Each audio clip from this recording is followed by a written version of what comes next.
Hello, and welcome to A Star to Steer Her By 10 Forward number 13. Ooh. Oh no, that sounds unlucky. That's The Rise of Skywalker. Does that also sound unlucky? Star Wars all over your face. The Walk of Skyrise.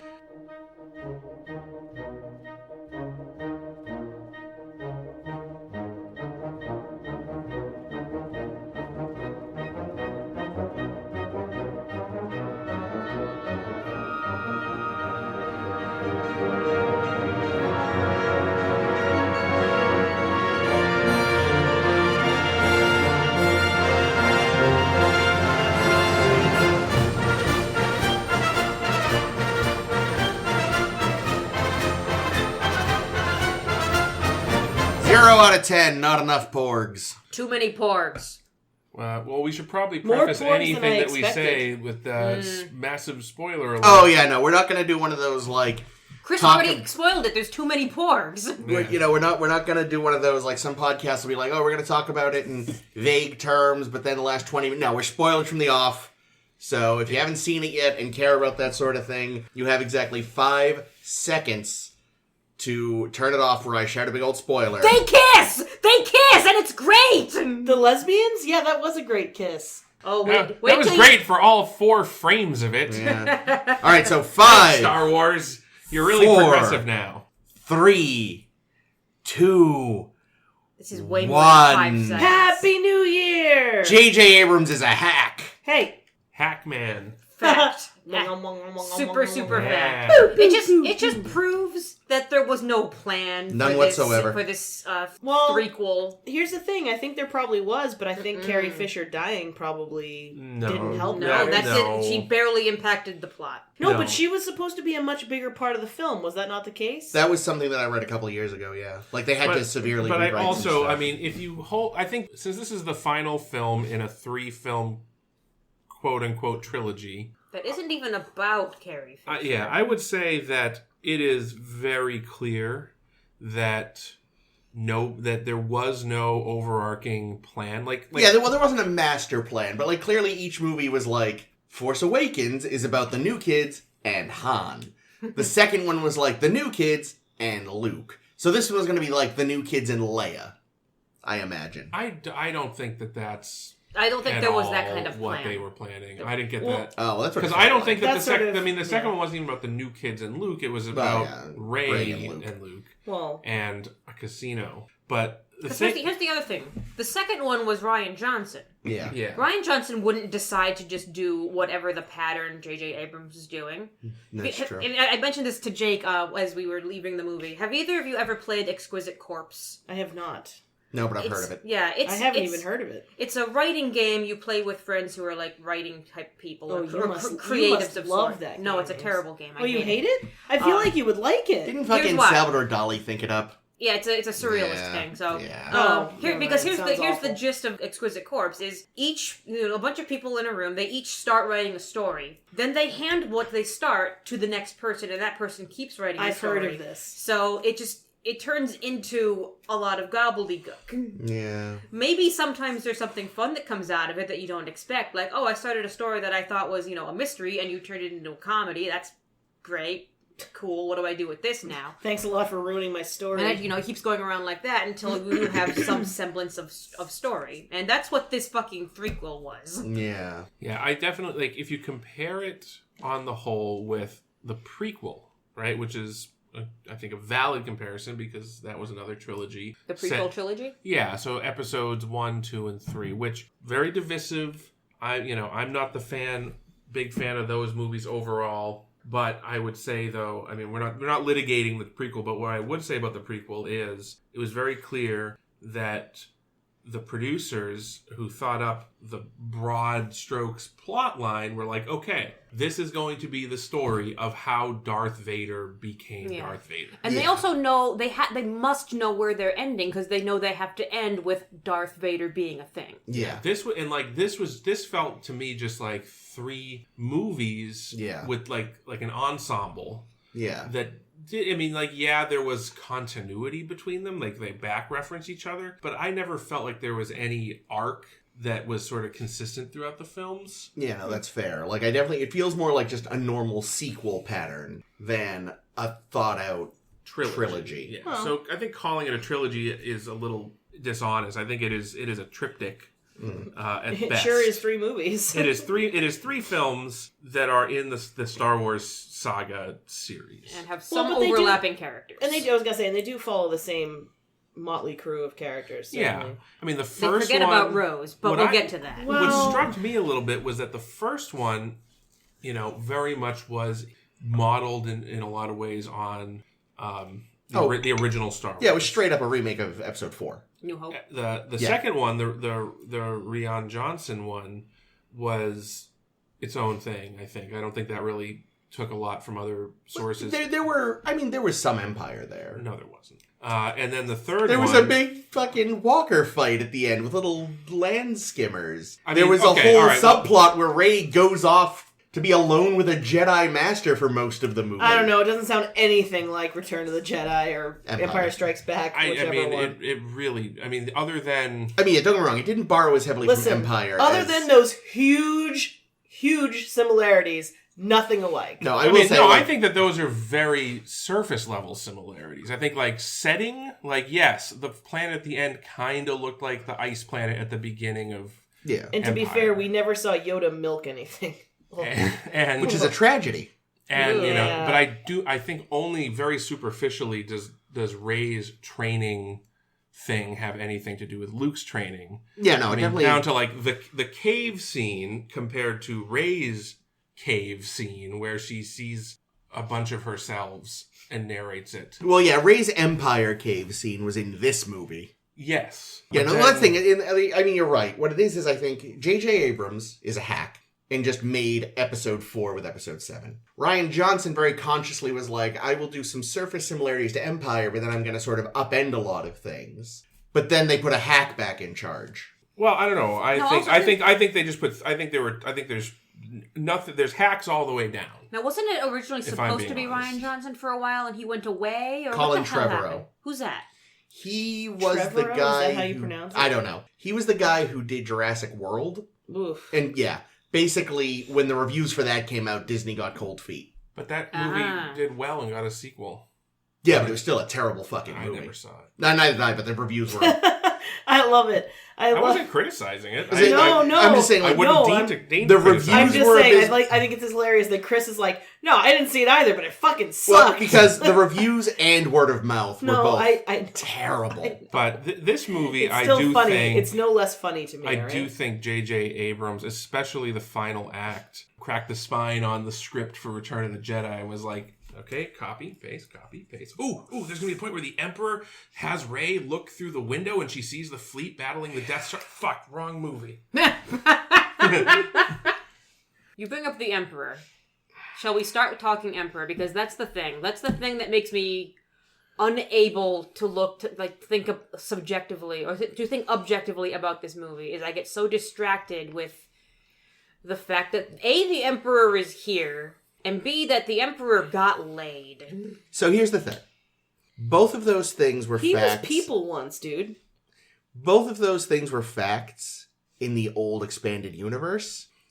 And I never even decided, I kind of thought it was a dumb idea then, frankly. Why is he still alive? Well, he's not still alive. I think he's re-alive, isn't he? I mean, that's a little he's vague. A zombie? What does he say? The dark side is a thing for paths of unnatural. No, that was a callback to Episode 3. Oh, great. Yeah. Well, that is the best one, as we know. Okay. I had a thought about the Emperor. I don't know if this is what they were going for. So when Kylo Ren first gets to the Emperor's base, the Emperor says, "I made Snoke." And then we see a literal tank of Snoke. Yeah. So, at first you're no, Snoke was just some, my first thought was okay, yeah, Snoke was a nobody and the Emperor, propped him up. But no. He literally He's got made little him. Snoke swimming around their tanks. He feeds them at the top. Oh, yeah, and you know what, too? He's probably just, he probably just spawned them himself like tadpoles, and that's why they look so fucked up. We know that the Emperor was big in cloning, right? Because he did the Clone War thing. I've heard that, yeah. So, here's my thought on why the Emperor is here. The Emperor that we saw get killed in Jedi clone. The Emperor, this guy, has been hanging out on this planet pretty much the whole time since episode 3. Since just meeting Anakin. Since maybe he trained Anakin here. I don't know. Yeah, I'd say probably he was really on Coruscant, at least up through the end of the prequels. Yeah, exactly. Hang on. The Emperor didn't have those clones built. Some Jedi had those clones built. But he was the one behind it. Yeah, he was the one behind it. Wasn't the Jedi Count Dooku or something? I don't remember. Count Dooku? No, it was a Jedi that died, I thought. So, I don't even know if this is canon anymore. What, episode 2? No, but the explanation. Oh, no, there's an explanation. This is always bad. Basically, I can't remember exactly how it went because this was years ago. But essentially, I think they used the identity of a Jedi Master they had killed. They basically killed this Jedi, Sifo Dyas, stole his identity, and were like, "Hi, I'm Sifo." He basically, Palpatine cut out a paper mask of Sifo Dyas and had Count Dooku put it on with a string. And he was like, "Hello, Hi, I'm Sifo Dyas. I'd like some clones, please." Ooh. So, yeah, at the very least, Palpatine was in some way, shape, or form always behind the clone he was army. Definitely involved. Because he was both sides of the Clone Wars, too, though, wasn't he? Yeah, he was Palpatine and he was Sidious. He was playing both sides. Yeah. But the whole Clone Wars and the Separatist movement was just him creating anarchy so he could take over. Right. But anywho, so I would say I would totally buy it if they said this in the movie, and even if they don't, I'll still say it where it works better. That he, just like Princess Amidala in The Phantom Menace, who had decoys, Doubles, he just when an emperor needed to make a ribbon cutting ceremony at a Death Star, he'd just send out one of his clones. Yeah, whenever a clone needs to do battle with Luke Skywalker, I like send that out a clone. way better than what I was assuming it was. That he blowed up and then reassembled himself. Well, no, that the new emperor was him, because the way it worked in the old books that are now not canon was that he had a clone made that his spirit jumped into. Oh, like a Horcrux. Although his clone was young and sexy. Oh, nice. Yeah. Because if you're gonna make a clone, you might as well fulfill some fantasies. But you didn't turn the coffee machine off. But yeah, I like the idea that maybe it was never him, because I think what they want us to think is that he somehow survived the fall, because he seems to be Everyone survives falls down pits these days. True. Well, but also, but he didn't just go down. That guy from Rudolph.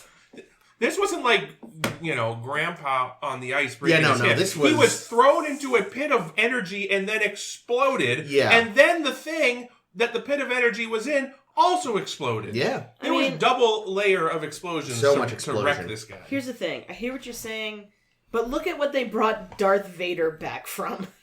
But there was a whole montage scene. They couldn't have just vacuumed him up and... He's more machine now than man. Put him back into a fucking If I may, mold. Guys, the Force.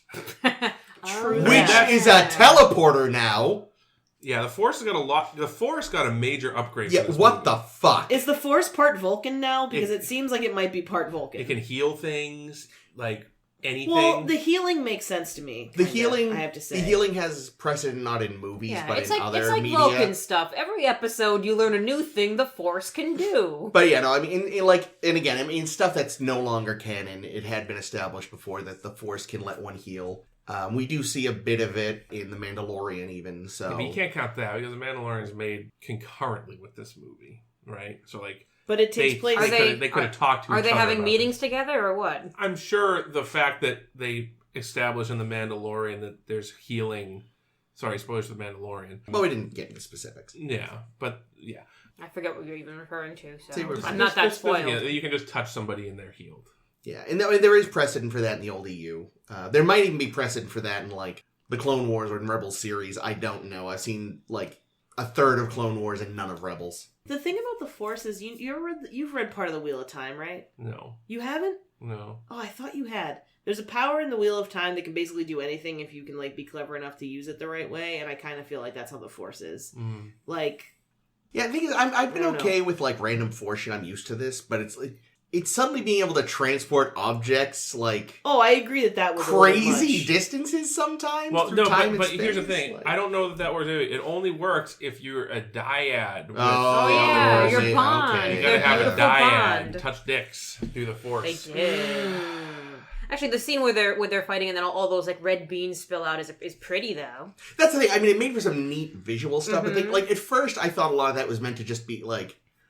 I was like, all right, the fight's a little weird, but maybe it's supposed to be like representing to us like a mental battle. Yeah. But then it's like, oh no, this is quite No, literal. it's an actual battle. Yeah, all these battling, Sure. all the battles between Rey and Ren got me confused. I leaned over to Jake during the one like on the old Death Star that's in the ocean floating around. I lean over to Jake. I'm like, is he there or is he force projecting again? And Jake's like, I have no idea. I think he was really there for that one. Yeah, he that was, one. but it was not Yeah, like his we ship was there. didn't see him fly there, and I was confused. She stole his ship, left him there, and then somehow he managed to get himself another TIE fighter. Well, there was probably a lot in the Death Star just floating around in the ocean. Oh, maybe. Actually, it probably was because it was one of the old gray ones, I think. or he just used the Force, teleporter and all. No, they specifically showed the TIE fighter. Oh, you know, Actually. okay. This is a little canon cop thing that irritated me. Please, go for it. Two things, really, in the same scene. Near the opening of the movie, and I'll just say this, I think that the first 10 minutes of this movie are like an ADD, I don't know what was going on. It's like scene. Just jumping around. I could not happening. track. I could not track. Agreed. When Too he much. was just running from place to place and like killing No the shit out of segues. stuff. Yeah, that wasn't nice. I didn't like that either. So when they our first scene of our heroes is they're flying the Millennium Falcon, and some guy gives them some intel from the mysterious spy, which I'm sure get to. I'm sorry, I believe you'll find it's pronounced the Falcon. And then they have to run from some TIE fighters. So to escape the TIE fighters, they go to hyperspace. Now, I seem to remember in the original film that there was a big deal about a craft that size can't have... Like, that's how... Because when they're approaching the original Death Star in the Millennium Falcon, and they're like, how did it... he must have gotten lost, been part of a convoy. And he says, ship that small wouldn't have a hyperdrive. Oh, New Order TIE fighters are a bit bigger and beefed up. Who says who? Says fucking who? God damn it! It was in a book somewhere. You see, this is what I fucking hate about Star Wars. Yeah. Is that they'll establish something as a thing. And then in a book somewhere. And then they'll completely shut it down. But to be fair, it is a new model. It's just like years later, and they obviously already have better tech because they made like ships that were like little normal ships that were destroying planets. But it should be explained that like this is a thing that's not new, I think. Because if you watch the movies together, you'd be like, oh yeah, no, TIE fighter, it can't go to warp speed. I think that only matters if you're canon copying. The other thing though is, I mean, they have shown... canon copying. They've shown it's a distinct model in Episode 7. What was distinct about it? It had 2 seats. It's also shaped totally differently, isn't it? No, it's shaped... I mean, I are think that was minor... literally just like a convenience for that movie. Aesthetic differences. But I mean, that does establish right away they do have a newer, bigger model. Now, yes, it's not said explicitly, but... The Stormtroopers can shoot better because now their helmets have tears. What? What? You notice how the Stormtrooper helmets now have like tears coming out of the eyes? It connects the eye holes to the mouth hole. Oh, it's been like that since Episode 7. I know. Oh. Compared to the old ones who weren't crying. I thought you were saying like that was new in this movie. No, I'm like, have you not been paying attention? That was part of I haven't been paying attention. General Well, what the Huxley's fuck? Why did no one bring that to my attention? So the other thing that I noticed, and you're going to tell me, is that the Millennium Falcon cannot go to warp speed without first doing lengthy calculations. Yeah, that's bullshit. From the nav computer, and they make a big fucking deal about that in Star Wars 2, where Han Solo's like, oh, you want to just fly into a fucking supernova, you dingus? Yeah, no, but now they're just blasting across the galaxy. Oh, and not like just into the middle of space, like literally into a city with buildings. Yeah. No, that sounds like they got really excited about going on Black Alert and Disco and decided they were going to just shove it in there. Is it just that Poe is a terrible, chaotic pilot and just decides to do whatever? I think so. I don't think so. I think because if there was something chaotic and crazy that a pilot could do, Han Solo would have been doing it. So when Han Solo says you can't do this shit, you fucking listen. Well, here's the to thing. be fair, he did completely destroy the ship. They fixed it awfully quickly. This movie did go out of its way to suddenly turn Poe Dameron into Han Solo.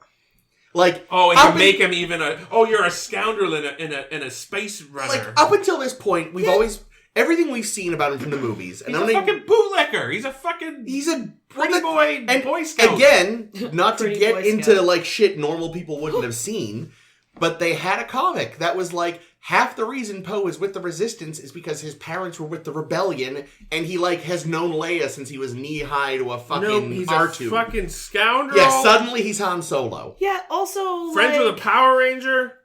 I wanted to know more about her. Yeah, I liked Zori. She was cool. Yeah, Played by Kerry Russell, which I didn't realize. Who's Kerry Russell again?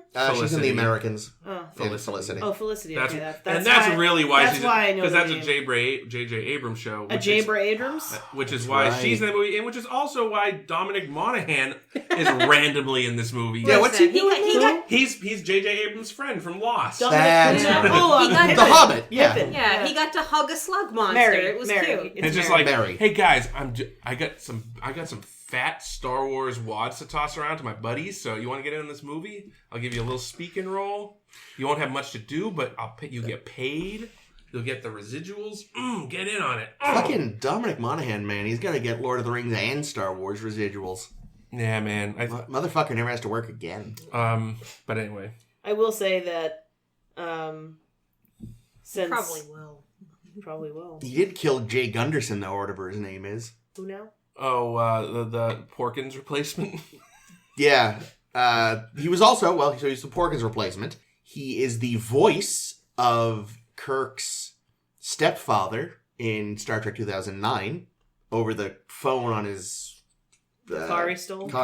And even though Abrams didn't direct it, he is the head. He's like the head of security for Yorktown base in Into Darkness. There you go. Not Into Darkness, Beyond.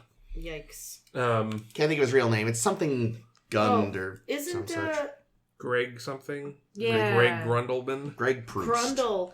Isn't Leia's buddy there? Isn't that Happy from Iron Man or whatever? Leia's buddy.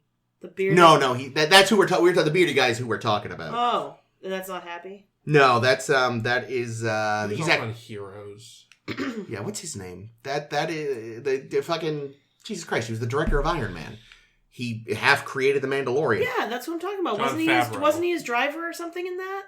No, he wasn't in Star Wars. Jon Favreau. They're just two chubby men. Also, I They look googled. a lot alike. I googled J.J. Abrams' friend. First result: Greg Grunberg. That's his name. Grunberg, Nice. That's a good one. Friend. Speaking of J.J. Abrams' friends, you know who voiced Dio? Hold on. Dio? The little uniwheel robot. The who? What was it, J.J. Abrams? The new one-wheeled robot. Oh No, my thank god, you. I No, loved thank you. him. I loved him. No, thank you. I loved him. He was very cute. Who voiced him? Yeah. J.J. Abrams' friend?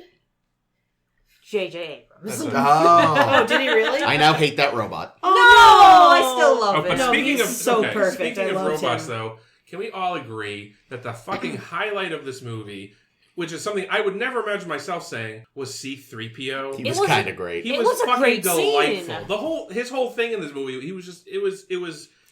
I think that character's best. I care work. so much about him in that He's moment like, I know when you're he not- realizes what he has to do. Not even that. Like, just everything. the comedy was on point Yeah. with him. Yeah. Usually the C-3PO comedy is terrible. Yeah, you just can't wait for him to go away. But this time I was like, yeah, C-3PO comedy, fucking nailing Well, it. I Yeah, liked it that he was kept on. being like, I know you weren't asking, but I'm fine. I was like, yeah. Yeah. And also the little, what was the dude's name? The little dude? Dio? No. Oh, no, the little dude. Babu something? Babu Babu Frick.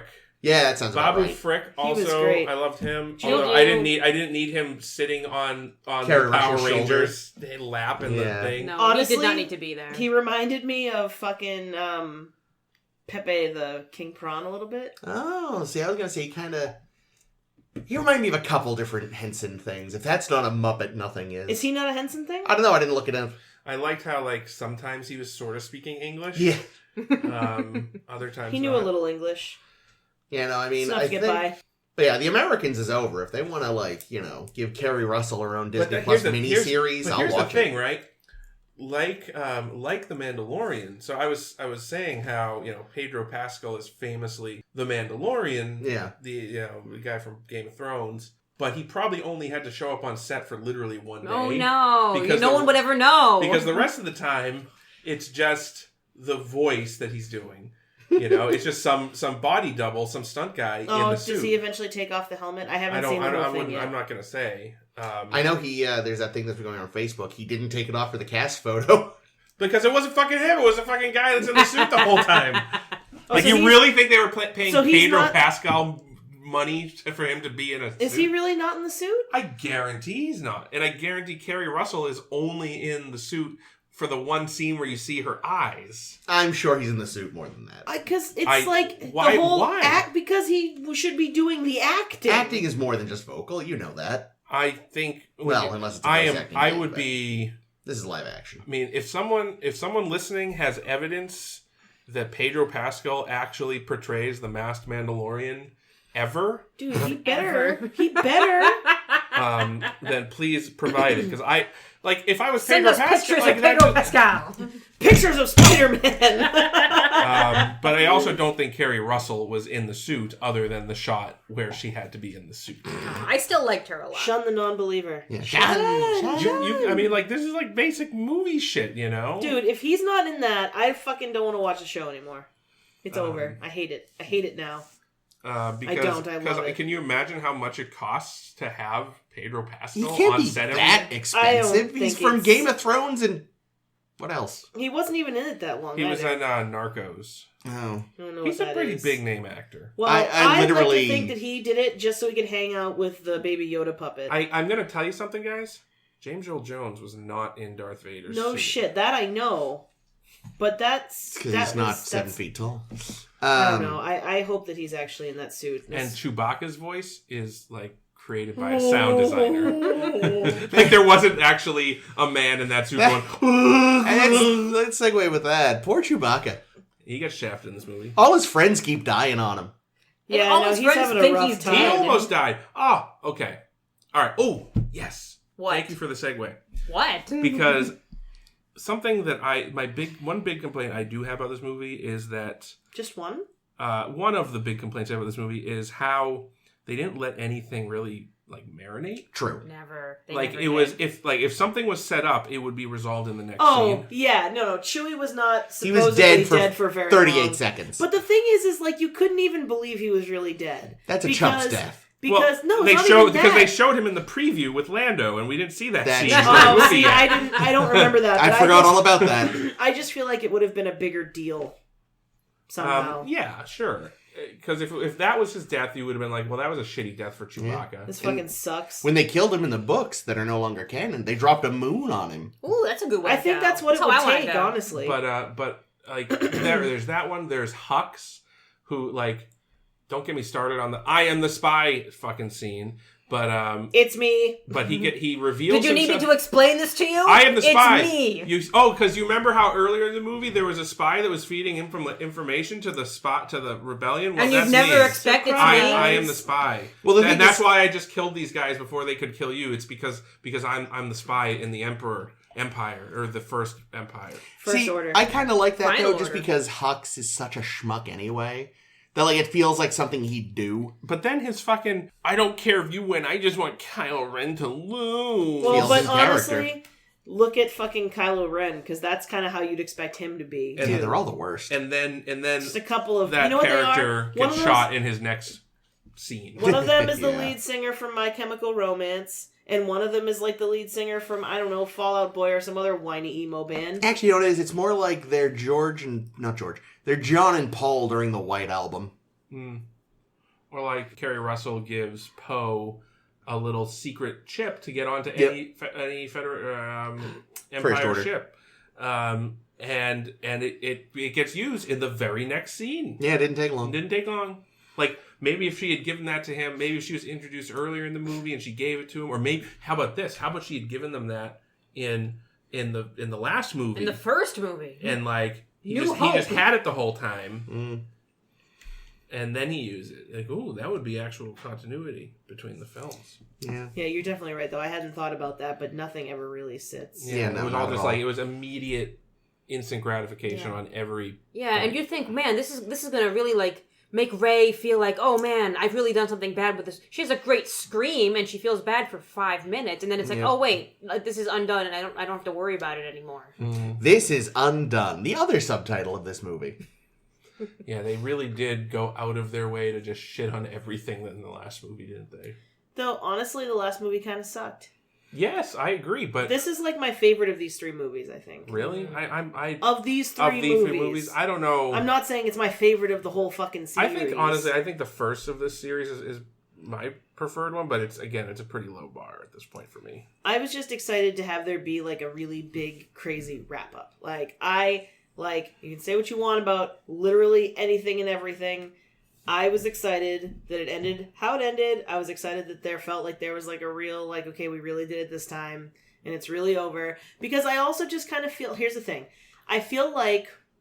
It can't be over. They have more movies slated, don't they? They spent $4 billion for this franchise. They do, but what I mean is this storyline is done. They're not doing this thing No, the storyline can't be done, and this is what drives me nuts, is they seem to either forget to wrap things, or they're like, we're gonna do another threequel about these things, is, you know, when Finn's like, oh, I have something to tell you, Rey, we're about to die, and we're gonna make a big deal about how I didn't get to finish what I was gonna tell you. I think he was just 5 times. I think it's just the fact that he clearly has Force powers. I'm Force sensitive, too. I thought it was that he's gonna, like, confess his love for That's what I kind of thought, too, and I actually thought when he was like, I'll tell you later, I thought he was going to confess his love for both of them, and that was going to be the big gay kiss I read about.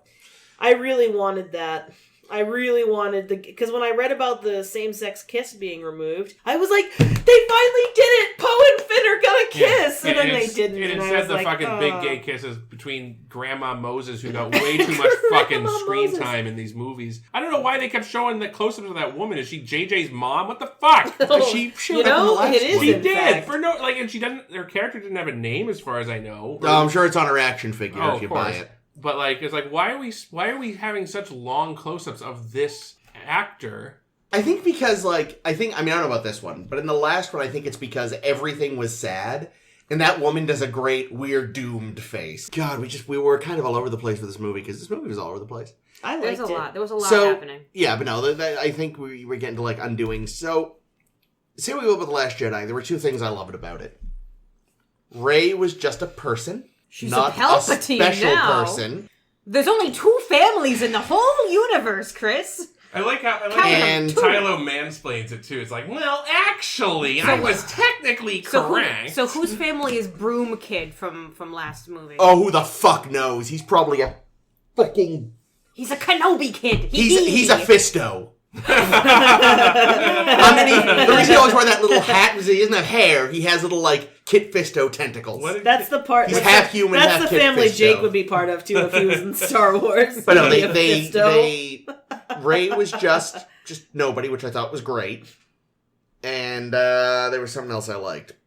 But I can't remember right now. Oh, no. But the fact that Rey was just a person was amazing. Because this is always... No matter when, like...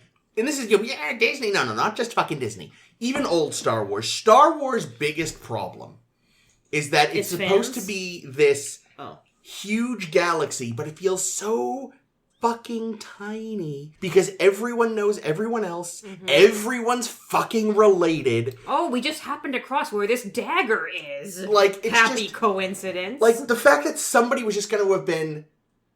the child of drunks dumped off somewhere, but the Force was like... The child of drunks. Yeah, You're gonna be the next But you still got that. That was Finn. No, Finn is Mace Windu's grandson. Probably. That's the one that I was... Probably, yeah. I was That's so... probably what they would do if I they was carried so it fucking ready. And I'm glad it didn't happen, but at this point I was just so pissed. When Lando sits down next to that other ex-stormtrooper... at the very end? Yeah. It's like, what the fuck? Are you trying to get in her pants? He's What's like, going on?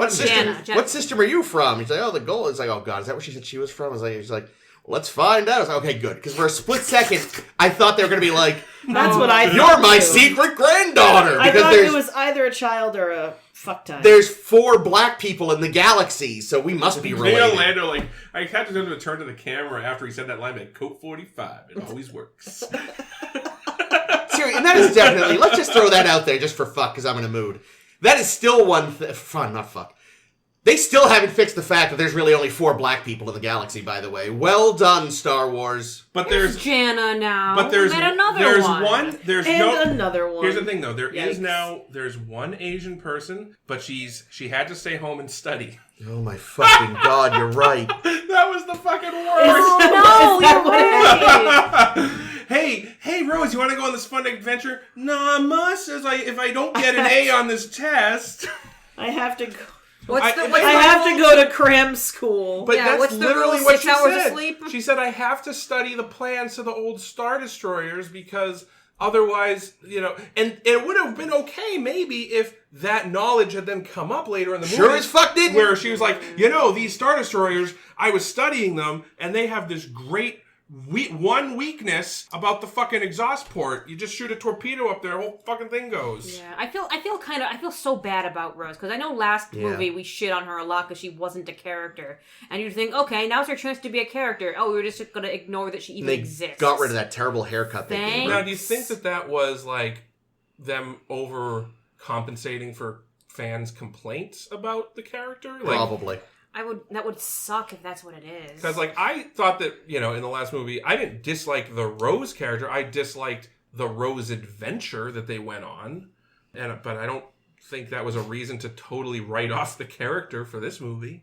Honestly, though, do you think they could have crammed one more thing in there? I mean, I know that it's, shitty that she's the person that got thrown out. They could have just continued her story in place of the other stormtrooper. The girl that Finn meets up with.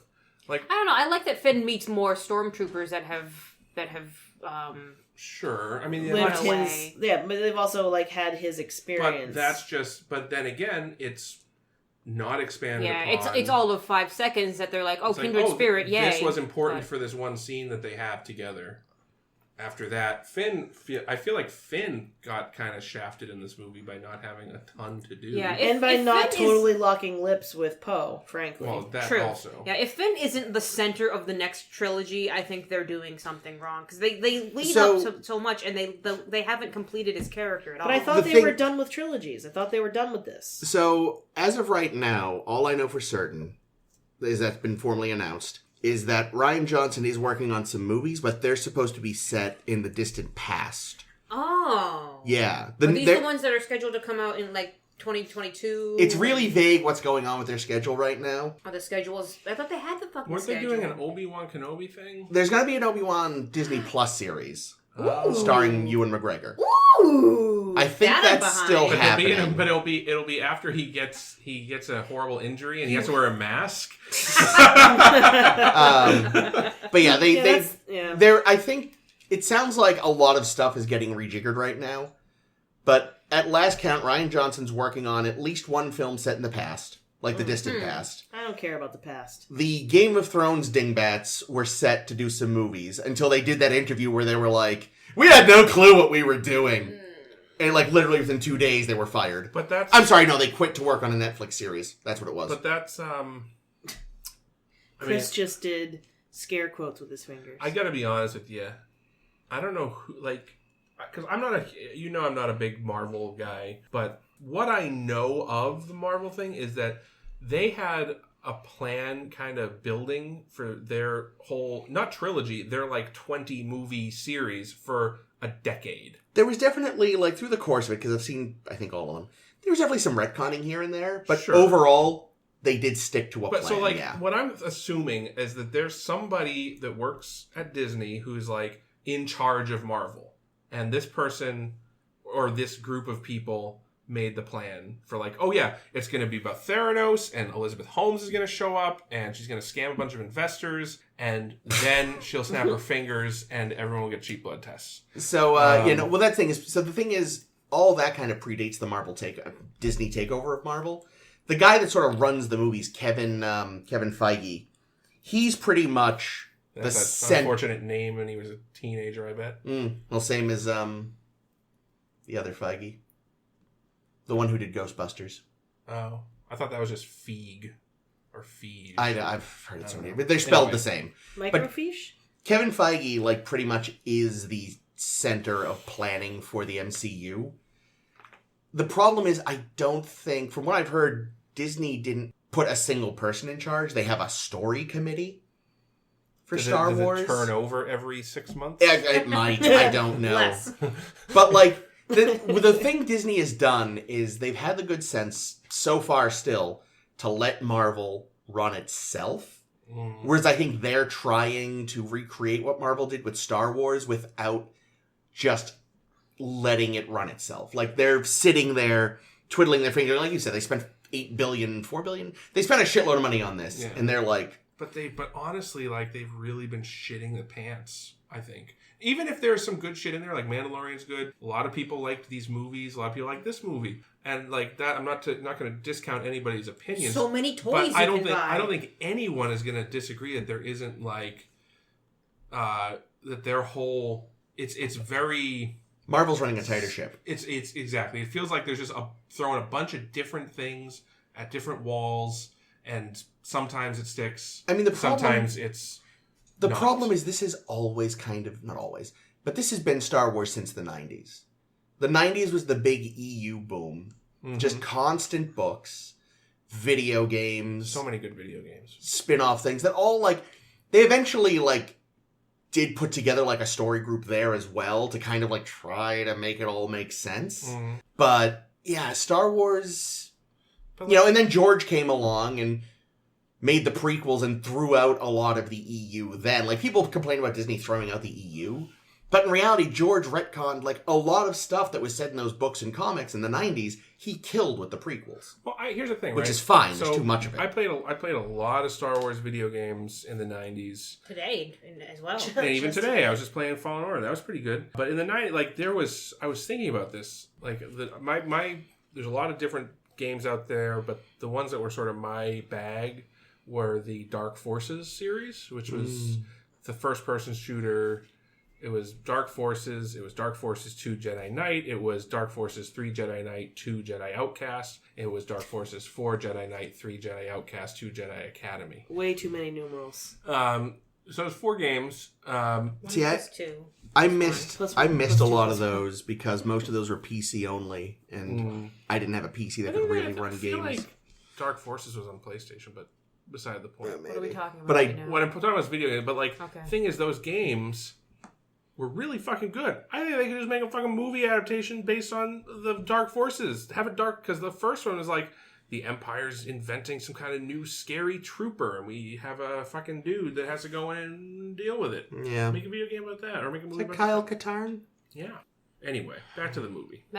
I want to jump to my new fan theory, my new tinfoil hat fan theory. Jake doesn't believe it, but I think this is like fucking fact. Okay. I'm ready to believe it.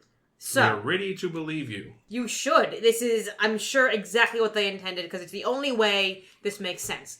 Now, I know one of the things Chris probably isn't a big fan of in this movie, because you mentioned this a couple weeks ago on your Facebook, is, God, I hope they don't try to redeem Kylo Ren. God damn it, they're going to do it, aren't they? They're going to make him the super good guy did at the it. back. What if they didn't? What do you mean? What if, on the Death Star in that fight, when Rey kills the fuck out of Kylo Ren, he stays fucking dead. And because Leia is force projecting herself over there, for the rest of the movie, it's actually Leia doing all the stuff inside Ren. And that's the only way it makes sense. Why did she kiss Rey? But how did Wouldn't Ren... you kiss her? But how did she... When did she kill Ren? How? She stabbed him in the... He wasn't dead. She just stabbed him. Yeah, well, what if... kidney. What if he dies there? You only need one kidney. He dies there. Leia, who is force projecting herself over to be like, hey, Kylo, how about you not do this fucking bullshit anymore? And that way, Rey pieces out. Now it's Leia that has a chat with random Han who's there. And now it kind of makes sense when she says when quote-unquote Kylo says, your son is dead. And he's like, oh no, you're here now, kind of thing. It all works as I watched the second time with all of this in mind. For the rest of the movie, think of it as Leia doing the thing to help Rey out because she's her Padawan. Comes back, does the thing. And also, I think Jake noticed, and I didn't check if this is true or not, but Jake believes that after the Han scene, the quote-unquote Kylo Han scene, Kylo has no more lines in the movie. He says, ow. He says, ow, when he falls down, which is totally something Leia would say if she fell down. I mean, any one of us.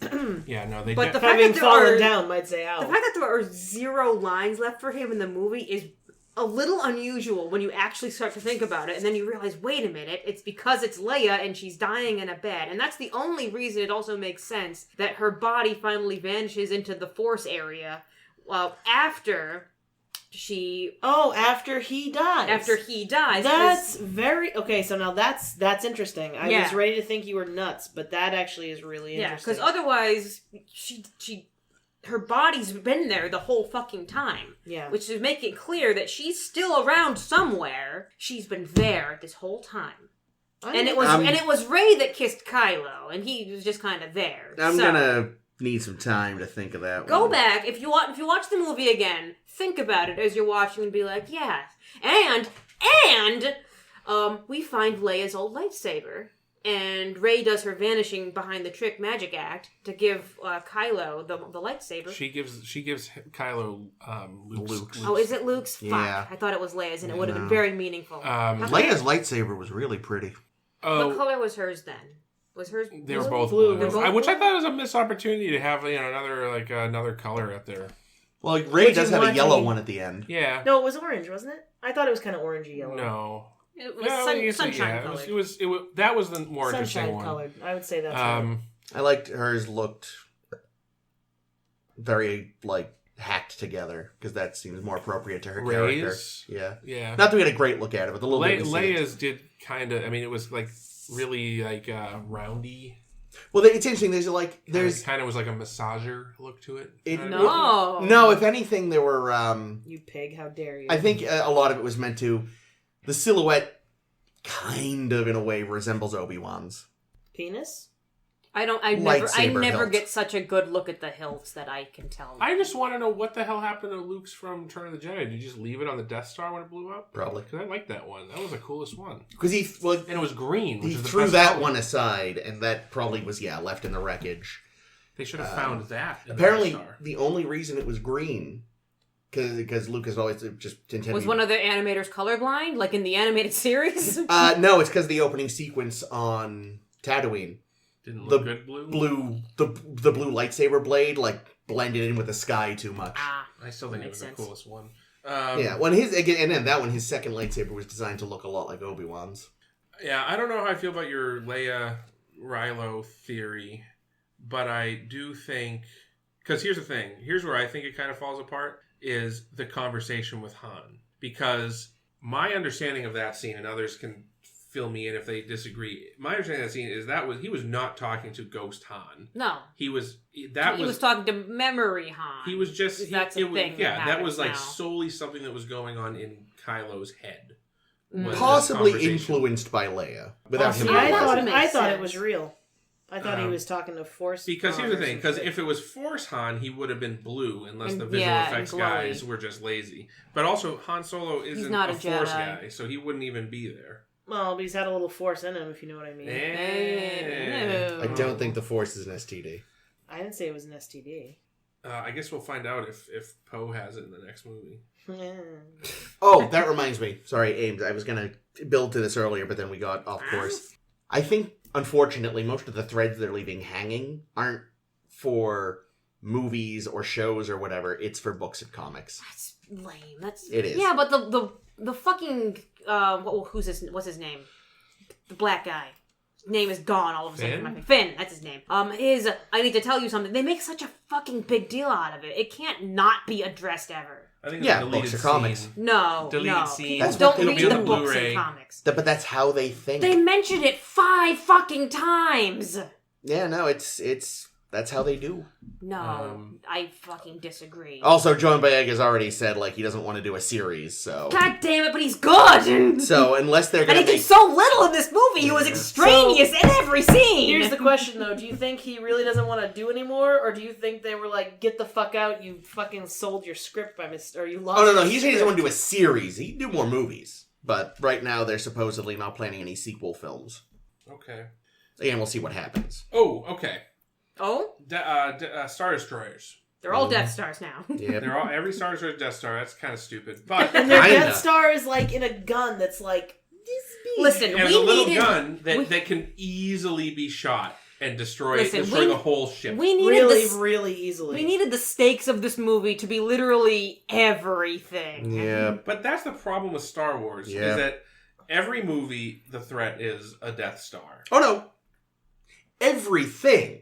Because, again, in the now deleted books, do you know how many fucking planet-killing weapons popped up in those fucking books? 2. At least one per book? There was, there was the Sun Crusher, which could destroy a whole system by making a sun go nova. Neat. There was the Death Star prototype. Wouldn't you say that was the opposite of crushing and more like the... There was the Darksaber, which I don't think ever technically worked, which was a Hutt plan to basically...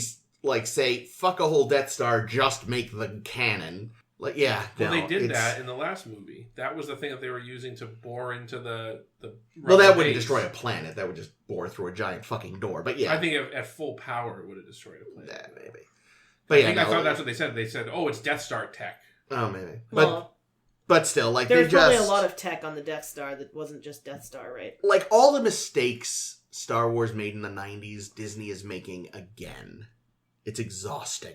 So the Star Destroyers, there was this whole fucking plot about how they couldn't fly them out of the planet without having the beacon. Oh yeah, they needed to have something, or else they wouldn't be able to lift out of the atmosphere. So here was my understanding of that, because it was stupid, and I think it was certainly just an excuse for the movie. But my thinking was that most of those Star Destroyers are completely empty. There's no crews. Oh, man. And they're all being kind of remote controlled. By the Emperor and his force powers? Well, do we ever see things fly out of them? No, because there's no TIE fighters, really, in that battle. There's a few, maybe, but... Weren't there? There were TIE fighters. I don't think there were many. I don't think there were enough to justify the number of Star Destroyers. Otherwise, it would have been like millions of them. Well, yeah, but I feel like the raw materials. I feel like when you've got that many Star Destroyers, he made them out of the Force. He made them out of all the failed Snokes. No, I'm pretty sure the implication with that was literally that he just conjured them out of the... No, I think they've been quietly building them for 30 years. Who? The remnants of the Empire. There's nobody else there. There were like a gajillion people there. They were all just underground. No, okay. Who were the people filling that arena? I don't those were. I think those are the ghosts of all the dead Sith. Yeah, those I think were illusory. I know there were ghosts, but there were at the very least like people built those ships. No, they didn't. They even say he conjured a fleet. He conjured the that fleet. was someone being metaphorical. They show a thing fucking rising out of the ground like it's sprung. No, they'd been built underground. That's what I'm hitting. I think that's right. He talks about all the people who have been hanging out with him all this time. They talk about the fact that he's had a lot of people there. Who? No, they don't talk. They did. They absolutely did. They said something. He said something about all the people who have been loyal and shit. I feel like he mentioned that there were people there with him. Yeah, he definitely... There were Imperial... Or Kylo Ren did, or somebody. But at some point, maybe it was the beginning of the film, that it gets mentioned. He talks about all the people who have been loyal to the Empire and shit. I think that she's referring... If he says that, he's referring to the First Order people. Well, the thing, it's not unbelievable to think that if there's enough loyalists within the First Order, which it sounds like he sort of helped happen anyway... They could easily have funneled people and resources to him on Exegol or whatever it's called. Then why did the Empire? Why did the First Order need to go out and find a whole bunch of new conscripts to man the Star Destroyers? Did you see how many Star Destroyers they had? But he's already got 1 million people on his planet. Yeah, building the Star Destroyers. Yeah, you don't turn. He also needs the First Order out there to keep destabilizing the galaxy. That is so much worse of an explanation than he made them out of the Force. No, it isn't. Star Wars has always had these unbelievably huge. Because I thought the whole projects. implication of the whole movie was that the Emperor was basically just there by himself and with his like little guys that were like making his Snokes for him. It didn't sound to me like that. Because why don't we ever see any of these other people? We never see any of these people. They're on the Star Destroyers. They're not, because there's nobody on the Star Destroyers. That's why they need the fucking beacon There's to get people out. on it. No, I don't think they couldn't get out because of there not being people on them. It sounded like it was something to do with the atmosphere.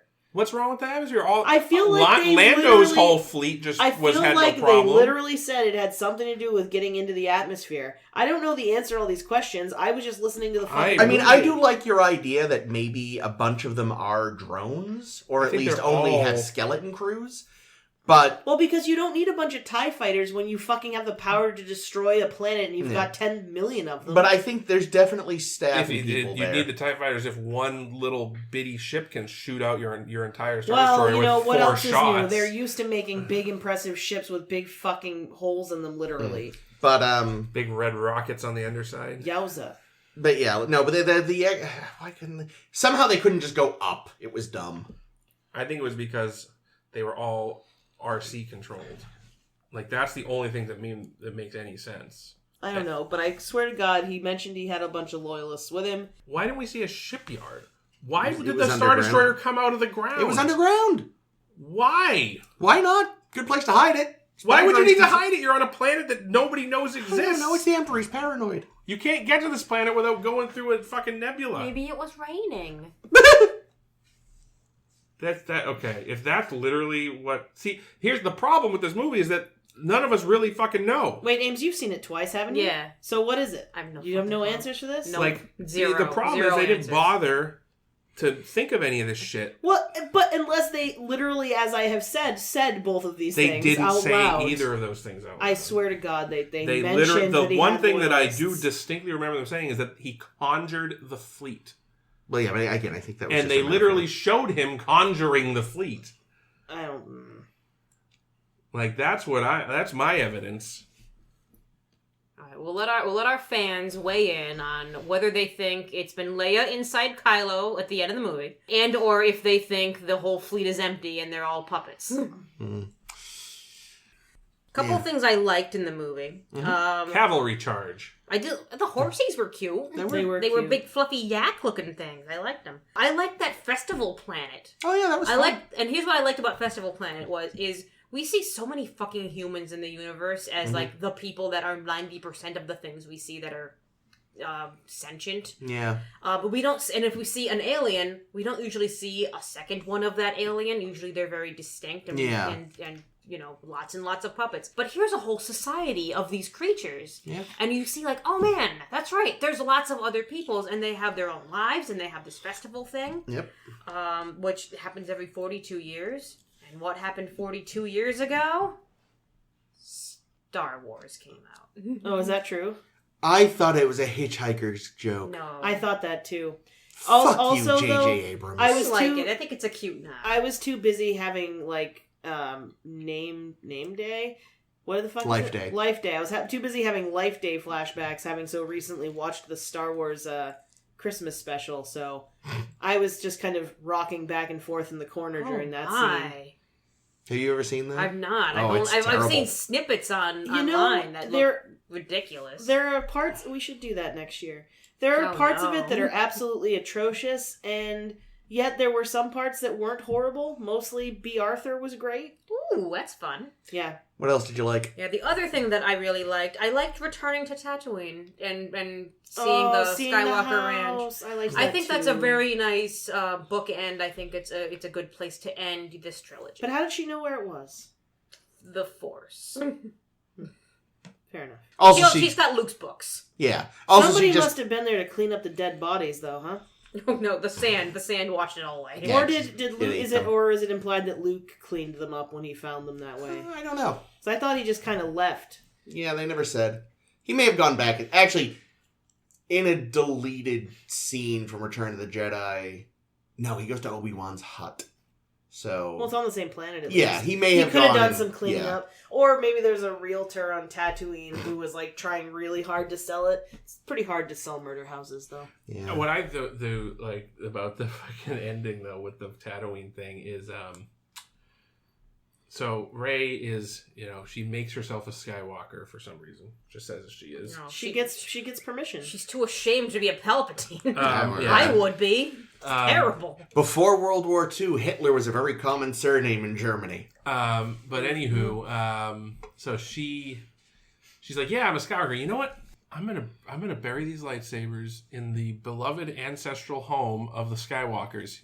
Where Shmi Skywalker was enslaved and then kidnapped by monsters and then murdered by those monsters, where Anakin Skywalker was enslaved and then murdered a bunch of monsters, and where he talked constantly about how much he hated it, where Luke literally called it the thing farthest from the bright center of the universe that he hated and said, I'm never coming back to this shithole. I don't think Leia ever set foot on Tatooine. And then when he did have to go back to that shithole, he fucking almost got killed by a monster, which he also had to kill, and he fucking hated it then. And where Leia was also enslaved and chained up and made to wear a fucking bikini. Sorry, she's been so like literally every Skywalker that's been to this planet has had a bad time and fucking hates it.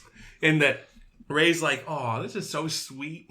Well, she probably doesn't know all that. Well, I know she doesn't know but honestly, she wouldn't even know about Tatooine. Like, what did Luke tell her about it? Was this like a story? Didn't it's a journal like that. Have I told you about my days back on Tatooine? You might think this green milk is weird, but let me tell you about blue milk. Well, I mean, she also has R2 and 3PO there to tell her fucking everything. Well, 3PO doesn't know shit. No, they reestablished his memory. Oh, that's fucking right. Ah, another fucking kid. The sacrifice was so nice, and when he was like, I'm looking at my friends, I was like, stop, they hate forgot you. about that. The sacrifice was so beautiful that I feel like they shouldn't have undone it. Although the line when he comes back is kind of funny. But then, like... talk about some... Hey, R2, I'm about to leave for my mission. What's that? I've already done that.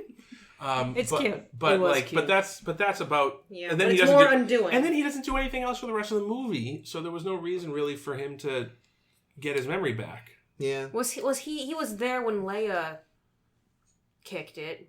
Jesus. That was because that was Ash. No, he wasn't. He didn't wasn't. He got back with the Falcon. Falcon. Oh man, that's right. All these strangers who we don't care about. That reminds me of something I wanted to mention. Yeah. That ties into Endor and the end of the film. Oh, what happened to Endor? God, by why the way? were the fucking Ewoks there? Okay, let me. But why? Trying to say this thing. So they're on Endor. Okay. Who's on Endor? Wookiees. I mean, okay. No. The when they go to Endor. At the end, when we see the Ewoks, we see the 2 seconds we see Endor. No. When we they're see on Endor. That big busted bit of the Death Star was on That's Endor. the second Death Star on Endor, not the first Death Star in Yavin 4. Was Endor? They may even say it's the Endor system, which was fucking weird because I thought it was a forest moon. I assumed there were. I thought there were multiple planets and shit. They showed multiple planets, but they did, but. Yeah. So, like, are we going to believe that? One. So, was that a different? No, it's the same moon. So, let him make my point. Okay, the moon is called Kef Bir. The original Endor it was a moon in the Endor system. But the original, they never gave it a name. But from the last movie, from Return of the Jedi, they don't ever say the name of the moon. They just say it's the forest moon of Endor, which implies that there's multiple. So anyway, there's a planet with multiple moons. They're on the forest. They're on the forest moon. They're not though. They are a fucking ocean. Because there's an ocean, yes. But anyway, they're there. They're on a different moon. Somehow the Death Star ended up over there. Well, anyway, there's a chunk of stuff, and if it isn't the same moon, like here's my thing. So the point I'm getting to. Okay. Is a long-held, very dark fan theory is the Darth Ewok Endor Holocaust, which is that when the Death Star exploded, it would be inevitable that a bunch of its shit would crash into that moon and all the Ewoks would have died. And for a while, I'm sitting there thinking, wait a minute, where's the trees? Where's the Ewoks? Oh my god, did they just make the Endor Holocaust canon? But then at the very end, they go out of their way to show some Ewoks. Like, no, we didn't do that. So, yeah, my thought on that was that... It's a different moon. It's a different moon, but... In the same system, yeah. I don't understand how the Death Star ends up on a different moon. I mean, there were a lot of moons to that planet. I know, but the fucking Death Star was like it was very close. It was a chunk of Death Star. Yeah, the other chunks could have gone anywhere. And it was a big explosion. This is a nerd thing. This is a canon cop thing. But when they show the Death Star around Endor, in Return of the Jedi, it is it's very small in comparison to the moon, which makes sense because it's a very small thing, relative to a moon. But it's no moon. And it's also very, very fucking close to Endor. Like, it's right above Endor. So when it explodes, reach up and touch it. Any debris would just crash onto the moon. And on top of that, when it explodes, go back and watch. It fucking is obliterated. The moon? No, the Death Star. Oh. There are no chunks of that ship that are that big from that explosion. They've been put back together by the Force. Yes. Yeah, it's the Force. I think it's a fake set that the Emperor had built to hide his little fucking MacGuffin. You're saying they faked the moon landing? It's no moon landing? Yes. That they get Stanley Kubrick to do it? It's just a little canon cop thing. Yeah. Talk about MacGuffins, by the way. So many MacGuffins. So we have MacGuffin the First, which is the Wayfinder? No, because the first one is we gotta find the guy. Oh yeah. We gotta find the guy that Luke talked about in his book. That Luke talked about in his book. Then we can ask him about this Wayfinder thing. Okay, well he's dead. We happened to land in the exact spot where he died. Yes. After this massive chase, but we landed in the exact quicksand that he landed in, above the exact snake pit he died in. With the exact snake that killed him. That's been hurt since he got there and stabbed him with the knife, apparently. Oh, is that the implication? I don't know. No, I bet the snake just bit itself by accident. Because the snakes are dumb. Dumb but then snake. they find. So now we have the knife. So now our next MacGuffin is C-3PO's brain. Because we got to decode the knife. Mm-hmm. And then we have the Wayfinder MacGuffin, which then they find it and is immediately destroyed. No, wait. The MacGuffin of, the dagger is actually, if you find the exact place where the dagger has to be in front of the Death Star so that it lines up, and they just happen to be standing in the exact spot where it will line up, which is a little much. Yeah, it seemed... There should have been, a homing beacon would have been much better. You know what it felt like to me? It felt like an Indiana Jones I was about to say that. JJ forgot which Lucasfilm property he was working on. It felt like finding the fucking staff, that he had to find and cut to the right length. Oh, but he only got the front half. They're thinking of the wrong spot. The MacGuffin hunt definitely felt like Indiana Jones, which is fine. I like Indiana Jones. I like a MacGuffin hunt. The Millennium Falcon is looking for a Maltese Falcon. Aww. I said it right that time. Lando is now being reunited with the Falcon for probably the first time in a very long time. Falcon. Since Jedi, probably. Does he bang L3? She's still in there, right? No, she is the ship. Oh no! So he just puts his dick in some random power ports. Everyone likes to forget that Lando Calrissian is the real hero of Return of the Jedi. He fucking blew up the Death Star. Well, him and Wedge. Yeah, but Wedge is always trying to find a way in.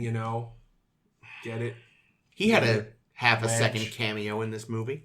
Who was he? He was in there? Because I saw his name on the list. I'm like, he was. I didn't recognize. He was the one in the gun turret who said, "Good shooting, Lando." Oh, I thought that was C-3PO. Well, I know Wedge Antilles was in this, so maybe it was him then. Okay, I thought for some reason I was like, I thought that was the actor that played C-3PO. They do like to give him out of suit cameos sometimes, but I'm pretty sure it was Wedge. Yeah. Okay, because Wedge is supposed to be in the movie somewhere. Yeah. Right. And Warwick Davis was that Ewok leader. Oh, was he? That's lovely. You'd never know because it's all under. Are you sure? Because do you know how much Warwick Davis costs? You're gonna tell me that you're gonna hire Warwick Davis and have him run around in some bullshit? Yeah, on his knees, no less. I mean, when Warwick Davis played that Ewok, he was a child and nobody. A nobody. I know that. I'm just. I was using a little verbal irony. Do you think? I guarantee it's actually C-3PO in the C-3PO suit. I mean, the C-3PO I'm pretty sure it is, yeah. Because I've heard that guy's a total wad and won't let anybody else do C-3PO and gets angry with he doesn't like cosplayers playing C-3PO because he thinks it's his thing. It's like, dude, get over it. Calm down, buddy. So I know this is the one thing you've ever done with your life, but do something else and then we'll be impressed. But so here's my problem with the end of the movie. Mm-hmm. Which part of the end? Just the end. I think this gets to Jake's point about there being no plan. Not enough kissing. Do you know where we are now with kissing. Star Wars? Exactly where we were in 1983. Where it's like, oh good, everything's probably okay. Yeah, okay, we've just killed, Palpatine, I guess. The Empire's First Order, whatever, is, so now presumably, back in 1983, Emperor's dead, Luke probably founds the Jedi because George Lucas is a coward, to quote Werner Herzog. Because originally... Did Werner Herzog say that about George Lucas He should have. Originally, there were a couple things that changed for the Falcon was supposed to be destroyed and Lando killed and blah, blah, blah. But one thing supposed to happen was Luke seeing the work done, wasn't going to join the party, he was going to walk off and we're going to have no idea what happens to him. Well, that was the implication of the first of this series, right? Well, yes, but the way they ended Jedi is he joined the party, and then for years it was assumed he started a new Jedi Order and blah, blah, blah. Mm. So now we've got the Empire's dead, things will presumably fine, Rey's probably going to start a new Jedi Order. All that has changed is it's 30 years later and someone else will start the new Jedi Order. What was the point of this whole trilogy? Money. Yes, that one. Yeah. But you could have still had a new trilogy that would have made money, that could have at least brought us to a new place. It was the passing of the torch. But... From the old generation to the new. Sure, but oh my god, they have literally changed nothing except what year it is. Well, this time they actually killed the Emperor. Hopefully, for nope, fuck's sake. He'll come back again.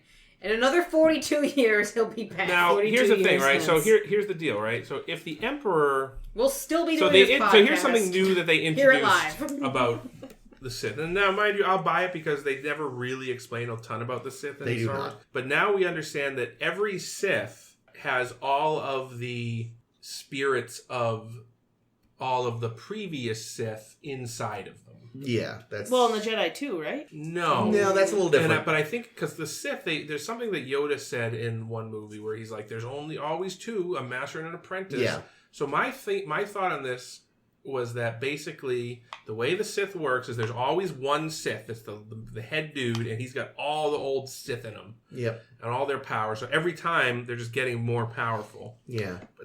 And then they have an apprentice, and eventually the idea is that the apprentice slaughters the master. Yeah, and I think think gets the power. And I think it makes sense that, people might go well, why then did the Emperor seem so intent on Luke killing him instead of Vader? Well, Vader was broken as fuck. Yeah, and Luke had better hate. Yeah, and was... Yeah, would have been... Vader was a failed experiment. Anakin's hate was my girlfriend is mad and I hate sand. And I hate sand. I fucking hate Tatooine. I sure hope my lightsaber doesn't end up on Tatooine ever. But Luke was just a fucking angry motherfucker. Yeah. Dad's an asshole. So I kind of like that new element of the Sith. That's kind of neat. Yeah, that's pretty cool. And it does explain, because the idea of, a Sith doesn't really properly ascend until he kills his master goes back a long way in Star Wars lore. Does it? Oh, yeah. Does it? But this is the first time that sort of justifies why. Because the one thing you always think is, why take an apprentice then? But this kind of makes it But you live like Jedi live forever because they're good, and they become one with the Force. And they become one with the Force, whereas Sith need a vessel to live. Yeah. So, the idea they explain why a Sith Lord would be okay with this through this moment is actually kind of... I like that. But here's the thing I thought was... they did explain it, which is, I guess, nice for the audience. But here's the thing. If you think about it, his plan would have 100% worked if he didn't fucking explain it to Rey. Yeah. She literally went to this planet to kill him. She was gonna kill him. And it would have worked if he just kept his fucking trap shut. Is it like a vampire? You have to invite them in. Maybe, but then like it's like we are That's beginning, the other way and around, then I really don't understand the. Okay, now we will begin the ceremony. She will take the sword. That was just a weird and step echo forward. of that. It's just like why? It was an echo of that weird thing where. What that Snoke did? Yeah. And you will take the dagger and aim it towards your real enemy. Yeah, no, Me. what the fuck? But- so bizarre. That was a weird one. That was so weird. Like, I'd like to have... It would have been better if he was just talking Sith... Even if he was saying that in Sith language and we didn't know. Just... But yeah, and then this... I did like how they, it seemed like they got a lot of the actors. I heard Samuel L. Jackson. Oh yeah, I have the whole list of everyone they I got. heard Hayden what? Christensen was in there. Oh, was he? Yeah. I thought I heard him. Well, that's unfortunate. Samuel L. Jackson, Alec Guinness, Frank Oz, Liam Neeson. I mean, how'd they get Alec Who Guinness, was though? Freddie Prinze Jr.? Oh, he was somebody in the show, wasn't he? He's Iron Bull. Oh, he's Kenan Jarrus, apparently. Oh, yeah, in yeah, my yeah. notes. Oh, I think That's he's the from new Rebels. One. That's the new I one. Ewan haven't McGregor seen this. was I there. haven't watched the cartoons. I don't know. Yeah, I've not seen that one, but... I think I know that because I feel like he came up in, like... Mm. No, wasn't he in one of our fanfics? I feel like he might have been one of the... Or maybe it was... I don't know. It was either here or maybe it was back when we did fanfic with Fox. Yeah, he's in Rebels. Okay, other thing I thought was a little silly. So he's shooting lightning off at her, Whee! and she's blocking the lightning with the sword, and it's kind of working, but she doesn't quite have it. And then second sword, Yeah. boom, baby, and it's like fuck.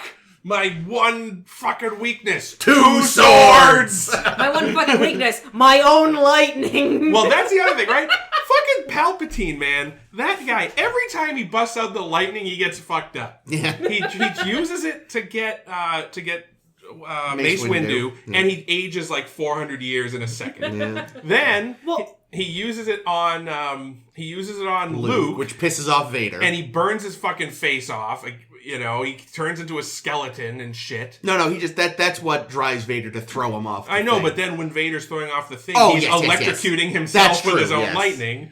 And then, this time, he gets his lightning shot back in his face Yeah. with two swords, and it again burns his fucking face off. I And know- then he explodes again. I know this isn't the movie we're talking about, but I recently caught the end of...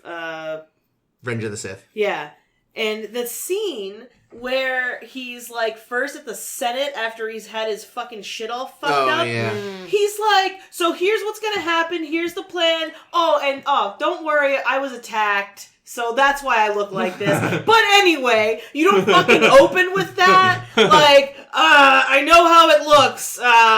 You should see the other guy. Look, you spend a weekend in Cloud City and don't come back looking like this. Hot chat chat. Where's what's his name? Joe Piscopo when you need him. Yeah. But yeah, no, he really, man never learns. Oh, man. That's... I'm just saying. Poor though. Palpy. God damn. Palpy! Old Palpy. Old Palps. Grandpa Palps. Grand Palpy. Good old Ian McDiarmid. So he's been the same guy always, right? Yeah. So he was original Emperor back in the 70s, right? No, we only see him in Return of the Jedi. Well, right, but wasn't he? That was him by the 80s. Yeah. Whatever. Well, I'm just saying he wasn't in the first So one. his very first actual appearance as a character was in Empire as a hologram. But that was and that wasn't Ian McDiarmid. Yeah, that was Oh, like it some wasn't? weird thing. I remember reading It was like an ape with... Or no, it was a grandma. It was like some old lady that they were superimposed ape eyes on her. Yeah. Ooh, that's fun. it For looked which cool. film? Empire. I'm gonna look it up. Well, and that has since, of course, been George Lucas. Go fuck yourself. So it is now a Hayden CG Christensen. Ian McDiarmid. Oh, really? But yeah, Ian McDiarmid's first actual appearance originally ape eyes. was the Jedi. third film. Yep. And then he was All prequels Senator was Palpatine him, yeah. in the prequels. I'm just saying I love it. Yeah. That's all. Yeah, That's all I was they got getting the at. same. Yeah, he was basically young enough in the original movie that by the time they got the prequels, it was like, oh, now he's actually an old dude. It's perfect. Yeah, I like that. And also, I mean, aside from the fact that he was obviously a douchebag back then, always, because he's the Emperor, I feel like he was kind of cute in a way. You could see him getting it when he was younger. I'm just Well, here's saying the it's thing, not though. completely out of the question that he would have got some. The timeline on Rey's parents, he was getting some after he was all craggy. Because if she's the same age, roughly, as Kylo Ren, because we've seen her parents, and they're not, like, old. No. Well, we're also assuming, though, that there wasn't some, like... Cryo-freezing? Genetic thing going. Like, maybe it's not a literal, I think it also assumes that he might not just be a rapist. Possible. I mean, he was the Emperor, so... That's true. There was going to be some skeezy skag that wants to get boned by his royal evilness, I'm sure. In the books, he had a son who had... But his son in the books had a third eye in the middle of his forehead for no reason. But he didn't have force powers, from what I recall. The fuck? He's got a fucking freak eye but no powers? I think so. What's even the point? So the Force definitely is hereditary. That is well now established. I mean, I guess it's been established since the beginning because Luke's father was a Jedi, so I guess that works. But yeah, the idea, like it all, because I don't know, I did kind of like the idea that I think the original Star Wars idea, maybe, and maybe this isn't, but I kind of feel that it was anybody could technically become a Jedi if they had the mental discipline. And the midichlorians. Well, that was added later. And then never brought up again. Because it was fucking stupid. So yeah, man, I wonder... Just to be clear. So a dyad must be like when you have so much mitochondria that, like, you just have so much fucking power. Yeah. Mitochondria all over your pants. Yeah.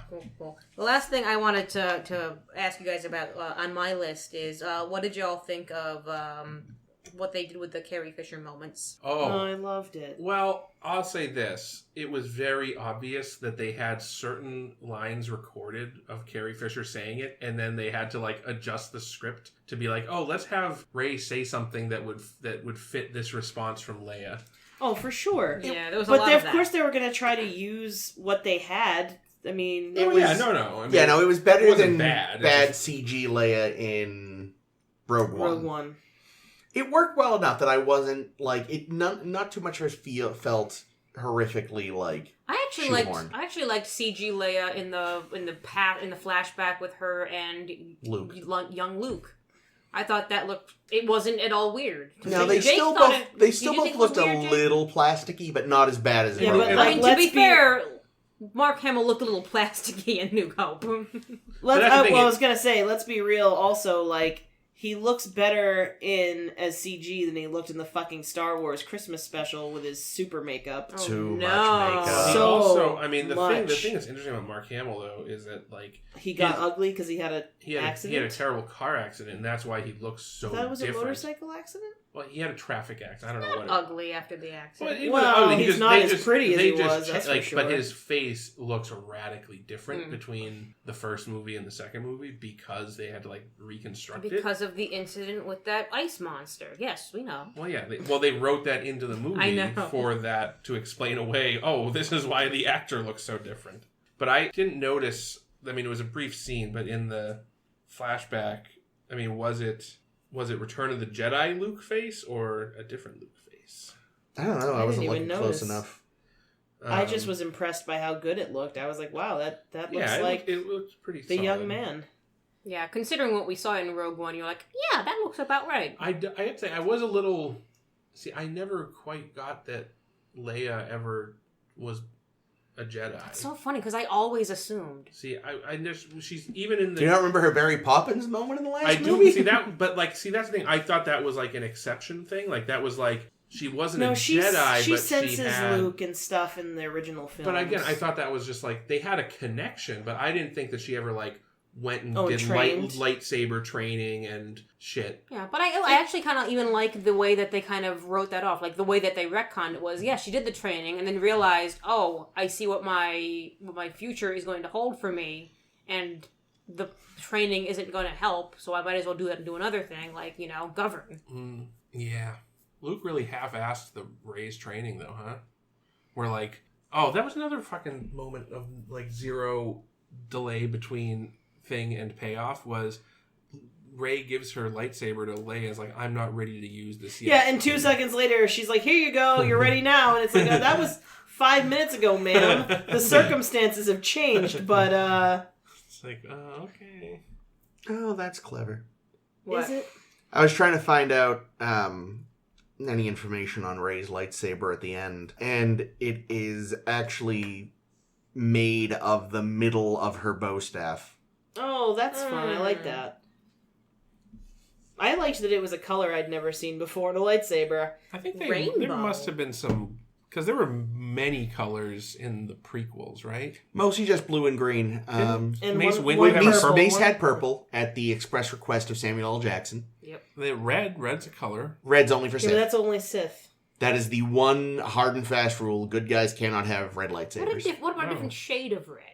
What about what about maroon? What about a pink lightsaber? I don't know, to be honest. Yeah, when you were saying whatever it was that you were saying about Leia's lightsaber, I don't know if I actually said what did you want it to be pink, but that's what I was thinking. Oh, no, I don't know. I think we need if there was other. It would be nice to see more. Mostly because it would have been cool if when Rey was doing the dual wield thing, if there were two colors. Yes, that would. And it's it's like poetry. It rhymes. It would have been kind of like moments in the prequel where... Is there one where he has a green and a blue one, Anakin? I don't know. Because...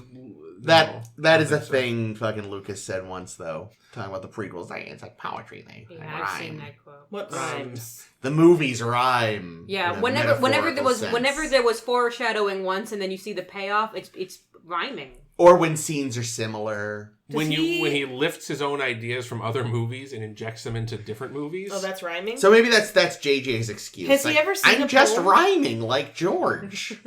Rhyming like George. That would be a great title to his autobiography. The one last thing I did want to bring up is fucking Kylo Ren's little posse of goons. Oh, that all dress like him? That dress like him and don't do shit. The Knights of Ren, which have been promised as this thing that would be a thing since episode 7, and this is it. They were like, oh fuck, we forgot we said we were going to show you this. There's this moment where they're all standing on a hilltop and the camera does this orbit around and it's this fucking boy band moment. Yep. Tell me why. They cut it off early. One of them starts to a big fancy swing with his weapon, but it cuts off before he could finish it. They didn't do shit. The only thing they did was trying to kick Kylo Ren's ass, which didn't work out. And they walk around a city at one point. What a stupid thing.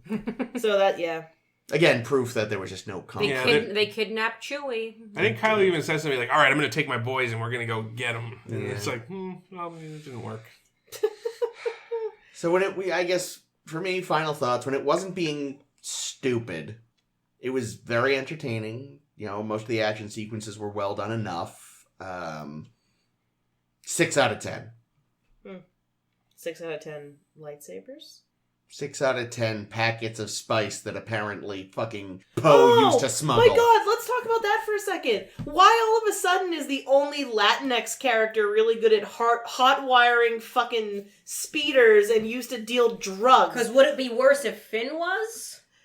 Why did either of them have to? Why couldn't Rey have been doing it on the side? I don't know. It's true. She's a scavenger. She knows how things work. He's been this totally normal dude this whole time who, he kind of does his own thing and doesn't follow orders, but all of a sudden he's a fucking criminal? What the fuck? They wanted to make him Han for some reason. But, we've already done Han, and Han isn't that fucking interesting. No, I've said it before. And we've done Han twice, and we also have Cassian, whatever his name is. Cassian Andor. Yeah. Oh, I thought you meant Landro Calrissian. I was like, what are you talking about? I have said to people before, a key part of adulthood is coming to grips with the fact that Han Solo is not as cool as either he or the movies want you to think he is. No, for sure not. Especially after he fucking runs out on his wife and kid. But you know what? You know what rhymes? So you know how Han had literally nothing to do in Return of the Jedi?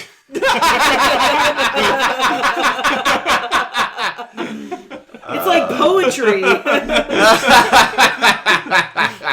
Seriously though, he got to be stuck in a wall for half the movie. But you know that this is how that went down. They were like, Harrison, we're gonna need you back. And he was like, nope. And they were like, oh, go on, do it for Carrie. And he was like, you fucking bastards. Mm-hmm. I wonder how much that motherfucker got paid for that 2-minute cameo. It's amazing. Yeah. Can't wait to see him in that terrible-looking Call of the Wild adaptation. Why was Finn even on the Death Star? Why did he go out? He went out there and did nothing. Yeah, it was so we could watch Rey Force push him away, or Finn. No, but I have something to tell you. I can't wait for the books and/or comics where he's a Jedi. Question: did we ever go back around to Rose at all? How she got shafted? Shafted? Yeah, we talked about it a little. All right. I just didn't. I feel like Ames had said that she might have something else to say, but maybe we've already covered it. I already did, because Rose did so little in this movie. Fair enough, yeah. Like, the only thing I said already, and I'll say again, is that, like, they set her up with this, like, they clearly didn't want her going on the adventure. No more kissing Finn, Rose. I wanted them to go to Bone Town. I am very disappointed. So they have her do this whole fucking thing where, chemistry. No, they Princess didn't. Leia wants me to stay here and study the Death Star or study the Star Destroyer plans. And that would have been so easy to make. It just, you have a fucking lie. You have her say, like, I found that they have a weakness. If you shoot the fucking giant glowing red laser, they blow up. Well, it would rhyme. Yeah. She could have been the one that knows how to hotwire things, because she used to just be a technician for the First Order. See, that would have been great. That would have been really nice. And there aren't any weird stereotypes about fucking Asians doing that shit. Final thoughts? 6 out of 10. Yeah, you said that. Yeah, first off, I'm enjoying Mandalorian way, way more. Oh, it's so good. I think that's the consensus. It's pretty good. And I wonder if a little bit of it is, Star Wars has never been, like, my thing. I didn't see the movies, like, at an age where it was like, yes, this is the thing that I like. They've always been just, like, those movies that exist. And I'm also less a movie person than a series person, I think. Because series aren't all fucking spectacle. And movies are like, we have the big budget. We can add so much fucking spectacle instead of, like, pacing ourselves and having a lot of character development and all this stuff. So, I don't know. It wasn't my thing, and I'm way too distracted by fucking Emperor news and that really bad reveal. Emperor, no revealing yourself, please. Oh, God. I also enjoy the fact that they reveal that the Emperor is back in the crawl. Yeah. It's like an off-screen thing. The dead speak! Wow, they heard... Oh, God, I hated that. Yeah. But it's also they heard his voice. He sent a message to everybody, but we never hear this message. That's true. Didn't they put it in a video game that came out? No, maybe. Not that I know. I feel like I saw some reference somewhere that they're saying, yes, we're gonna put the Emperor's announcement thing in... What's that video game with the flying bus? Oh, I was gonna say Battlefront. Fortnite? Oh, I thought it would be like a Star Wars video game. No, why did they do that? They did do. I say it couldn't be Jedi Order because that there comes was out. some Fortnite thing. Oh my God! Someone else said something about Fortnite. Jesus. I forget if it was. Does Disney own Fortnite now? No. I'll see if I can find it, and I'll link it on the Facebook. Okay. Maybe I'd like to think the announcement. I heard something about Fortnite, but I didn't realize Fortnite that's involves what it a was. flying bus. Yeah. What? Yeah, I'll explain later. Okay. I really hope maybe the message, it was just like, I'm back, bitches. Yeah, sup, bitches. It's the Emperor. What? Who's like a Romulan and is back? Me. I was gonna say that. That joke will make sense in the far, far future in a galaxy far, far away. Back again. Palpy's back. Kylo Ren. Well done. Don't tell Ren. Hey, what about you two? Final thoughts? Jingle and Jangle? Which one's which? Depends on the day. Jangle's the dipshit. I guess that's me. I'll go first because she'll probably have the most positive things to say. Oh, okay. We'll let it end on a high note. I don't know. I really think the pacing and the plot of this film made zero sense whatsoever. I think that, like, as a cinematic experience, it was infinitely unsatisfying for me. Wow. But we got a free lightsaber when we went. We did. You got a lightsaber? We did. Didn't I show it to you? I'll show you later. No, you didn't show me a lightsaber. Yeah, I mean, it's about what I expect from a Star Wars film these days. I think it actually kind of sucks for this film that it happened to be released at the same time that Mandalorian is on TV, and people are kind of like, oh yeah, this is kind of Star Wars-y. And I don't think Mandalorian's a perfect series, and I have a lot of complaints about that series, but... Should do a 10 forward series on that one day. I was actually asking Chris about that on the ride over here tonight. Nice. So they should do that. But I think... the fact that it's released at the time where it has something that's actually pretty good to compare it against is like, Well, movies and series are so different. Like the way that they're structured, like it's so hard to compare movies and series. Even the plot, even the story so far in the video game I'm playing is like stronger, way more coherent than this movie was. Oof. So, first I want to talk about the fact about the pacing that you mentioned. I agree that the pacing was shitty, but, like, so here's the thing. I forgot to, like, rewatch the other two movies or even the second movie before I went and saw this. So I messaged Chris and said, hey, what happened in the last movie? And let me see if I can find his response. So I said, do you remember what happened in the last film? And Chris said, Rey hung with Luke, a fleet had a really slow chase, Finn met Rose, and they met Benicio del Toro. And I was like, yeah, that's really all that happened. So I think the pacing issues were because nothing fucking happened in the first two movies at all. Oh, so, yeah. I mean, that's, like, it's... And that feeds into the idea about them not having a fucking Bible, because if they had known what they were going to do at all, they could have fucking paced it out a little better instead of being like, oops, here's the fucking Knights of Ren we forgot to give you. Oh, here's some other bullshit. Yeah, we gotta pack it because we gotta finish this one because it's only 3 movies, not 12. Yeah, seriously. Peter Jackson shows up like, may I suggest making the last film 3 films? And they all scratched their chins and said, yes. Can you think of the toys that will sell? No, I liked it. I had been waiting for Kylo Ren and Rey to kiss forever, so I was really excited about it. Fuck you, roll your eyes at someone else. I loved it. I don't care. Rey and Leia, you mean? No, I don't think I do. So I was happy about that. I thought the grand sacrifice at the end was nice of him. Very polite. Very, it was very nice. I don't know. I just really liked it. I think there were lots of things that were, like, shitty, but I was really entertained. And I didn't walk out of it going, oh, what the fuck, at all. I kind of walked out being like, you know what? That was 2.5 hours that were well spent. I enjoyed this film. My immediate follow-up thought was, Chris is gonna be so mad. So I wasn't upset for myself, but I was upset for you because I knew you were gonna see it. And, like, since you saw it after me, all I wanted to do was be like, you are not gonna be happy. But I didn't say anything because I didn't want to taint your experience. So I will say, yeah, not this matters to any of us, Taint. but, you know, I saw it a few hours before we recorded. I saw it last of all of us. And, you know, walked out of the theater as a group of kids, probably between, like, 9 and 13, and, you know, they liked it, and really, isn't that what Star Wars is all about? No, fuck the children! Yes, be more like Anakin. Kill the children. Oh, Jesus, you killed the younglings on the way out of the theater? No, I left them alone. They like Star Wars. Good for them. Up. Eventually they'll find better Star Wars. I'm sure I've ranted on this before, though. Yeah, eventually they'll be old enough for Mandalorian. About how Kylo Ren's real name is Ben. Oh, yeah, I hate that, too. And, like...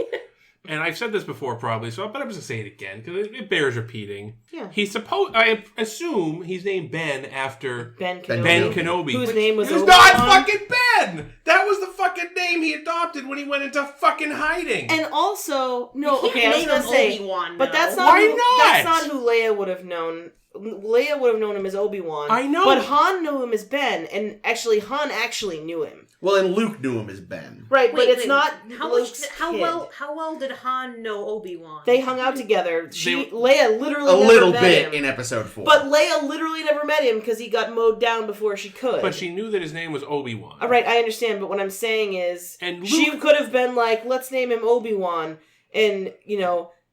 Han was like, look. He would have preferred Ben. Han was like, look, we'll make his middle name when he was Obi-Wan. hiding out from the Empire, he called himself Ben. Okay, this is what it actually looked like. She was like, let's name her after Luke's Jedi Master. And Han went, what, Obi-Wan? No, that's the worst. Name him after your grandfather. Name him something sensible, not Tiberius. Name him after your grandfather, Han. Oh my god, I was so waiting for one of the fucking 25 times during this movie somebody asked Rey for her last name, and the answer was, I don't know. I was waiting for somebody to be like, okay, Rey Solo. Yeah. So you're on your own. Definitely Solo. God, that was so... I rewatched part of Solo the other day, and that scene is still so stupid. So dumb. Oh, anyway, so to finish my wrap up, I liked it. I liked it better than any of the other films so far in the series. And that's all. I think that people that were really bent out of shape about it, I mean, you're allowed to have your opinion, but I think that the original movies were also flawed, and I think that, like, since we keep talking about The Mandalorian, for example, I think that every Star Wars that is Star Wars since the original Star Wars is like painfully aware that it is a Star War. Oh, yeah. Like in The Mandalorian, fucking minor spoiler for the literally first episode, I think. There's that fucking pig man who says, I have spoken. And I was like, he's gonna fucking say that all the time because he knows he's in a Star War. Yeah. And that's the thing. Like, No, you're never gonna get anything. And also, no matter what they did, people would have been pissed off about something. There was no pleasing everyone or even anyone, except me. I was happy, so whatever. The real lesson I'm just is, gonna live a happier life, do it. apparently. Going forward, all Star Wars movies should be run by Werner Herzog. There you go. Anyway, that was our mostly episode 9, also a bit of the Mandalorian chat. Caitlin, take us out. I don't know what we're doing next. More I forget Deep when this Space is going. Nine. I forget when this is going to end up airing. Yeah, eventually Deep Space Nine. Yeah, Yay. presumably this will still be doing Deep Space Nine when that happens, so join us next week for 2, maybe 3 more episodes of Deep Space Nine. If you like what you heard and you'd like to hear more, you can find us wherever you found us this time, obviously, you moron, but you can also find us... Oh, sorry. You can find us on SoundCloud. Listen, the audience loves it when we're abusive.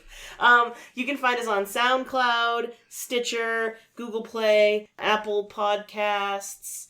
You can also find us on Facebook by searching for A Star to Steer Her By. You can find us on Twitter and Tumblr as SSHB Podcast, or you can check out sshbpodcast.com, which is our website. It probably still just links to our Tumblr, but whatever. Maybe it's easier for you to remember. It's definitely easier than going to tumblr.com and searching for SSH. Or is it A Star to Steer By? Just go to sshbpodcast.com. It's much easier. Oh, and Maz Kanata was there. Oh, yeah. Gesundheit. Barely was. Yeah. She gave Chewie a toy. What's a Maz Kanata? Oh, yeah, we didn't talk about the The fucking... medal. She He gave finally Chewie got the the medal. What was the medal? So at the end, there's been this whole... So at the end of the first Jake was Star Wars so movie... angry. Yeah, I know that they all have the ceremony thing. And Chewie doesn't didn't get a medal during that ceremony, and for years it's been like an in joke. Yeah. I think about like, oh, Chewie should have got a medal too. He saved the day too. So they literally Finally gave Chewie the fucking medal. Which That's kind of cute. I don't hate it. I mean, it's just such a fan wank. I wanted her moment. to kiss him instead. Me too. That's what I thought was going to happen. Thank you. She always calls him her boyfriend. Making I like any... that Wookiee. Here's the thing. Making any more of these movies is a fan wank. Oh, Yeah. yeah. Like, let's be real. Everything Yes, about this is yes. fan wank. And Forever money. and Mostly ever. money. Amen. Problem is the fans, it seems, are not interested in being wanked at the moment. Well, What's wrong you with know. these fans? Thus proving that Listen. Star Trek is better. No means no, and if they're not in the mood, they're not in Star the mood. Trek So has fuck yourself. so many fucking fan wanks. Oh, it does. It's still They're doing a fucking Captain Picard spin-off series with 7 of 9. so many Borg. Yeah, with cameos from basically all of the original cast. Yeah. I loved in the beginning when they were pretending like that wasn't going to happen. I hope Jellicoe shows up. Ooh, I would love that. Is he still alive? I think so. Because he'd be old. Ronnie Cox? All right, let's. Sorry, Anyway. What? Ronnie Cox is the actor's Your name is, Oh yeah, my name is Caitlin. My name is Jake. This has been Chris. and this is always Ames. Live long and prosper.